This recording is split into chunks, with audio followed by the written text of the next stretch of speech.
Showbiz অঙ্গনের hot এবং young mother হিসেবে সুপরিচিত অভিনেত্রী, যাকে সব শ্রেণীর মানুষ খুব পছন্দ করেন, তিনি আর কেউ নয়, মালাইকা আরোরা। বিতর্ক যেন তার পিছুই ছাড়ে না। কখনো ডিভোর্স, কখনো হট পোশাকে মিডিয়ার সামনে নিজেকে মেলে ধরা, আবার কখনো নিজের হাঁটুর বয়সী ছেলেকে ডেট করার মাধ্যমে আলোচনায় থাকেন ছাইয়া ছাইয়া গার্ল খ্যাত এই মডেল ও অভিনেত্রী।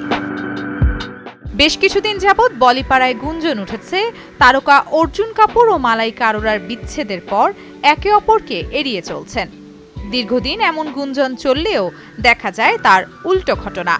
সম্প্রতি একটি সিনেমার অনুষ্ঠানে দেখা হয় তাদের। সেখানে দেখা যায় তাদের কুশলাদি করতে। শুধু তাই নয়, একে অপরকে আলিঙ্গনও করেন তারা।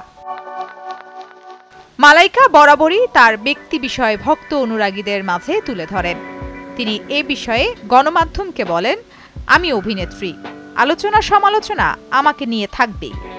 আমি বরাবরই আমার কাজটা নিষ্ঠার সাথে করার চেষ্টা করি। এছাড়া অন্য কিছু নিয়ে ভাববার সুযোগ হয়ে ওঠে না। এছাড়া বিবাহ বিচ্ছেদ এবং ব্রেকআপ প্রসঙ্গে তিনি বলেন, জীবনে নেয়া কোনো সিদ্ধান্ত নিয়েই কোনো অনুশোচনা নেই। বিচ্ছেদ হলেও সত্যিকারের ভালোবাসা থেকে তিনি কখনো সরে আসবেন না, রাখবেন অটুট বন্ধুত্ব। নামির আহমেদ, নিউজ ডেস্ক, চ্যানেল 9।